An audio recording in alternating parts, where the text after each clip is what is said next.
नमस्कार, पुन्हा एकदा आपले सर्वांचे स्वागत आहे. 54,000 रुपये किमान वेतन, 7% वार्षिक वाढ, तर पेन्शन वाढीचाही प्रस्ताव. कर्मचाऱ्यांच्या मागण्या 8व्या वेतन आयोगाकडे मांडणार, तर यासंबंधी मसुदा समितीची बैठकही सुरू. चला पाहूया याविषयी सविस्तर माहिती. त्यापूर्वी आपणास विनंती आहे, चॅनलला जर नवीन असाल तर सबस्क्राईब करायला विसरू नका. नवनवीन अपडेट मिळविण्यासाठी बेल आयकॉनला प्रेस करायलाही विसरू नका. अत्यंत कामाची बातमी शेअर करायलाही विसरू नका. कर्मचाऱ्यांसंबंधी 8व्या वेतन आयोगासाठी नॅशनल कौन्सिल अंतर्गत मसुदा समितीची आठवडाभर चालणारी बैठक दिल्लीत सुरू झालेली आहे. या बैठकीत 1.2 कोटीहून अधिक केंद्रीय कर्मचारी आणि निवृत्ती वेतनधारकांच्या मागण्यांच्या एकत्रित निवेदनाला अंतिम स्वरूप दिले जाणार असून वेतन आयोगासमोर सादर केले जाणार आहे. कर्मचाऱ्यांना 54,000 रुपये किमान वेतन, 7% वार्षिक वाढ, जुनी पेन्शन योजना पुन्हा सुरू करा आदी मागण्या या आयोगाकडे आता करण्यात येणार आहे.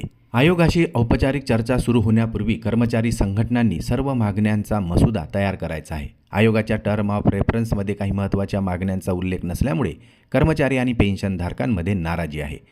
त्यामुळे आता नॅशनल कौन्सिलच्या सुरू झालेल्या बैठकीत मागण्या ठामपणे मांडण्याची रणनीतीसुद्धा आखली जात आहे. प्रस्तावित वेतनानुसार लेवल 1 ते 5च्या कर्मचाऱ्यांचे वेतन सुमारे 54,000 ते 87,600 रुपये, तर लेवल 6 ते 12 कर्मचाऱ्यांचे 1.8 लाख ते 2.44 लाख रुपये, तर लेवल 13 ते 15 कर्मचाऱ्यांचे 3.61 लाख ते 5.74 लाख, तर याशिवाय लेवल 16 ते 18 मधील कर्मचाऱ्यांचे 6.57 लाख ते 8.12 लाख अंदाजित वेतन प्रस्तावित आहे.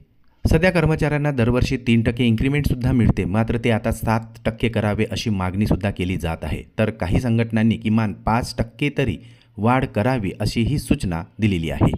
ह्या मागण्या मान्य झाल्यास कर्मचाऱ्यांच्या वेतनामध्ये लक्षणीय वाढ दिसून येणार आहे.